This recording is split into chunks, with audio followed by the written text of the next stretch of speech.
ديك هالورن دوت اكتر انسان نحس في الدنيا، وهو صغير عاش حياته كلها في ديري مع بيني وايز، ولما كبر وحب يفضي دماغه شويه راح الاوفرلوك هوتيل في ذا شاينينج.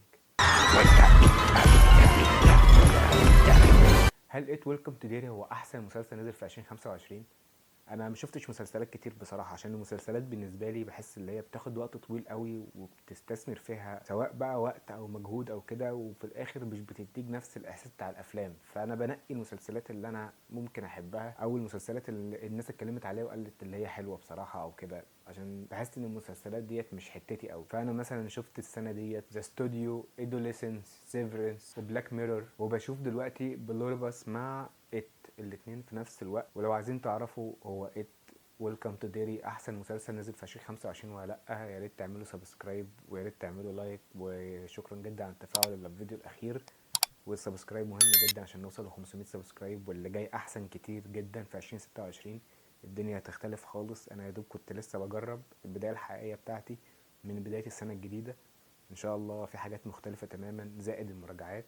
فشكرا جدا ليكم. مسلسل ويلكم تو ديري بيبدا معانا بشله اطفال لوزرز زي الفيلم بالظبط، بنشوفهم وجد الشر بتاعنا اللي هو بيني وايز، ومش بناخد نفسنا من اول حلقه بيقتلوا تقريبا كل الاطفال اللي احنا كنا مفكرينهم بيبقوا الابطال بتوع المسلسل. ودي ممكن تكون اول نقطه اقولها عليه، هو جريء بشكل ممكن تكون انت مش متعود عليه اصلا، جريء بشكل مجنون، بيتعامل مع الاطفال باقصى طريقه ممكنه، بيقتلهم، بتشوفهم في اسوأ اماكن ممكن تشوف فيها اي طفل. يعني بتشوفهم بيموتوا، وبتشوفهم بيضحوا بنفسهم، وبتشوفهم في اوضاع سيئه جدا.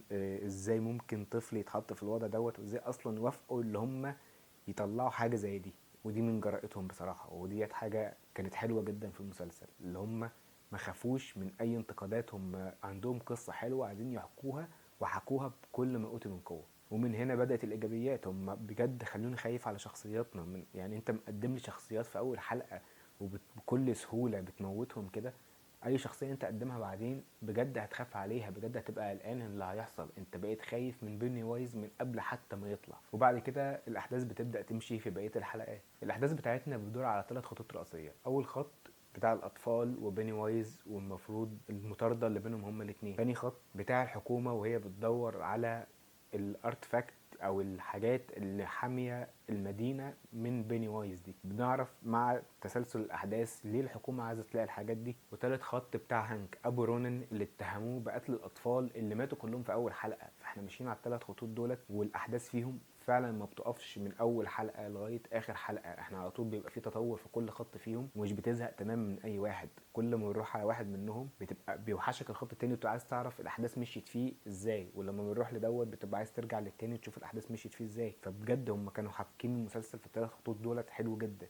ده زائد اصلا القصه الباك جراوند بتاعت بيني وايز بدا ازاي وجه منين، وايه اللي خلاه يختار بيني وايز عشان يبقى هو شكله، وحاجات كتير وتفاصيل كتير جدا حكوها في المسلسل في كل حلقه. وهنا اقدر اقول ان الحلقات تحسها فيلم، تحس ان الثمان حلقات كانهم 8 افلام متصلين ببعض منفصلين بالظبط. يعني كانهم بيقول لك ده الجزء الاول والجزء الثاني والجزء الثالث لحد الجزء الثامن. 8 اجزاء من فيلم محترم، عشان الحلقه الواحده ليها استراكشر كامل على بعضه، بيبدا بدايه وسط ونهايه مقفوله. مبسوط باللي انت شفته في الحلقه، في نفس الوقت بيسيب لك حاجه صغيره بتبقى عايز تشوف الحلقه اللي بعدها او تكمل اللي هيحصل اللي بعدها. بس مش بيحطك في حلقه فاضيه خالص وتبقى قاعد مش عارف ايه اللي ممكن يحصل، بس وبيدوب بيديك هوك عشان خاطر يخليك تشوف الحلقه اللي بعدها. بالعكس هو بيبني لك استراكشر كامل كانه لفيلم محترم تقدر تشوفه لوحده من غير ما تتضايق. ممكن تفتح اول حلقه تشوفها وتقفل وتقعد اسبوعين 3 مش متضايق تماما من ان انت شفت فيلم حلو حكى لك قصه مكتمله. وهكذا الحلقات اللي بعدها. طبعا جودة الحلقات بتبقى متفاوتة، وأحسن حلقة بالنسبة لي هي الحلقة السابعة. أنت هتلاقي في الحلقة الواحدة مليانة معلومات ومليانة قصص جانبية، وفي شخصيات بتظهر وشخصيات بتنتهي خططها وشخصيات في الأول بتبقى بتكرهها وبعد كده بترجع تحبها وبعد كده بتهتم وبتبقى هي مصدر الأحداث أساسا. وشخصيات في الخلفية بتتصدر الموقف وبتبقى هي يعتبر البطلة. وحاجات كتير جدا بتحصل في الحلقة الواحدة. فأنت داخل حلقه ريتش، داخل حلقه غنيه بجد، حلقه انت بتتبسط وانت بتتفرج عليها. دي اجمل حاجه موجوده في المسلسل. انت مش بتتضايق لما الحلقه تخلص عشان انت مستني اللي بعديها.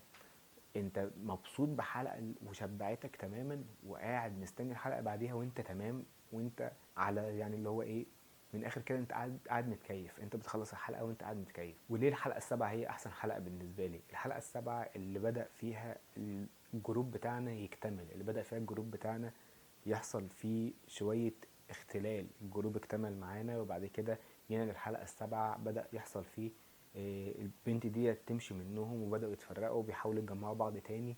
وريتش يا جماعه، ريتش يا جماعه في الحلقه السابعه والله العظيم خلاني اعيط. الواد تمثيله حلو، البنت تمثيلها حلو. البنت ديت اصلا في اول مسلسل يا جماعه محدش كان طايقها، كنت كارهنا في اول مسلسل، وكانت بنت مش كويسه وما كانتش في مصدر الاحداث اساسا ولا في اي حاجه، ما كانتش موجوده يعتبر، كانت موجوده في الخلفيه بس بتعمل شويه مقالب. بعد كده تصدرت المشهد، ما كانش في دماغك ان واحده زي دي او شخصيه زي ديت هي اللي هتبقى ماسكه المسلسل بعد كده. بالعكس ده هي اللي هيتبني عليها كمان المسلسلات التانية، واللي اتبنى عليها الافلام، ونظريات كتير بدأت تطلع وناس كتير بدأت تتكلم. وبوني وايز عايش في كل الاوقات مرة واحدة، ودوت مش في الماضي، دوت بالنسبة لبوني وايز هو الحاضر. وقصص كتير جدا تعرف قد ايه ستيفن كينج ده راجل عبقري بدون اي شك، وكتاباته رهيبة. وبتعرف قد ايه ان هم قدروا يتقنوا المسلسل وعرفوا يمسكوه صح، وعرفوا يحكوه لك بطريقة حلوة وانت قاعد مبسوط. طبعا احنا بنتكلم عن مسلسل رعب، مسلسل رعب يعني انت هتقعد تتخض، في شويه خضات حلوه، ومش جامب سكير رخيصه خالص. في جامب سكير وفي جامب سكير رخيص، انا مش هقول لك لا، بس بجد في شويه رعب حلوين. انت بتبقى قاعد في شويه حاجات انت بتبقى عارف اللي هي جايه وبتيجي، وبرضه بتتخض. من ناحيه الرعب كمان موجود، هو اي نعم مش اساس المسلسل بالنسبه لي، ما كانش هو المسلسل الرعب اللي انت قاعد على طول خايف، لا خالص. مسلسل فيه حاجات كتير جدا، فيه صداقات، في حب، في علاقات أسرية، في ناس عايزة تساعد ناس، في عنصرية، في كل شيء ممكن تتمناه من قلب عمل سينمائي أو عمل تلفزيوني حلو. أنا كنت ممكن أروح أدفع فلوس وأشوف كل حلقة في قلب سينما عادي، مش عنديش أي مشكلة، بالذات الحلقة السابعة. الحلقة السابعة حصل فيها أحسن حاجة ممكن تشوفها في أي مسلسل تلفزيوني على الأقل مدار السنة اللي احنا عشناها دي، 2025. أيوة يا جماعة، هو أحسن مسلسل موجود في 2025 لحد دلوقتي. ما اعتقدش ان في اي مسلسل هيجي ينافسه. وبلوربس بصراحة يعني أنا لما يخلص هبقى اتكلم عليه في وقته، عشان خاطر ده مسلسل يتعب يعني. كويس ان كان في يخرج الواحد من المود بتاع بلوربس، مسلسل حلو جدا. ولو احنا عايزين نتكلم شوية على الشخصيات، ممكن نتكلم شوية على الشخصيات. زي ما قلت ريتشي هو احسن شخصية موجودة في المسلسل كله. بعد كده عندنا ديك هالروي، دوت هو بتاع فيلم ذا شاينينج، الراجل اللي كان بيكلم داني وكده. ففكرة ان ستيفن كينج يربط لك احداث ذا شاينينج باحداث ويدخل كله في بعضه بشكل حلو، مش مغصوب او مش بالعافية، يا نهار ابيض حاجة جامدة جدا. وانت اول لما بتسمع اسمه ايه ده بتاع ذا شاينينج، وبتبدأ تهتم زيادة وعايز تعرف قدراته عاملة ازاي، قصته داخلة في المسلسل بطريقة حلوة جدا. انا انبسطت من المسلسل ده بصراحة. وطبعا لو هتكلم عن الاخراج، انا يعتبر اتكلمت على الاخراج وانا بتكلم اصلا في يعني زي ما انا قلت، اللي يخرج المسلسل بالجرأة ديت ده مخرج، ده مخرج عارف هو بيعمل ايه، ده مخرج فاهم اللور اللي هو بيتكلم فيه وعارف هو بيعمل ايه. اللي يخرج الحلقة السابعة دي بالعظمة بتاعتها ديت، بالمشاعر اللي قدر يوصلها لي من شوية أطفال وبجد خلينا أدمع، ده مخرج برضه فاهم هو بيعمل ايه. فأنا مبسوط جدا جدا جدا من المسلسل ده، كنت قاعد متكيف وأنا بتفرج عليه. بالنسبة لي 8.5 من 10، عشان الحلقة التانية والتالتة والرابعة هديوا شوية، بس ده طبيعي في أي مسلسل في الدنيا، لازم تبدأ عالي تنزل تهدى تهدى تهدى وبعد كده ترجع عالي تاني. بس هو يا دوب 3 حلقات وبعد كده فاير باقي الحلقات لحد الحلقة التامنة. مسلسل حلو لازم تشوفوه. بس كده، ده كل اللي عندي على المسلسل، وسلام.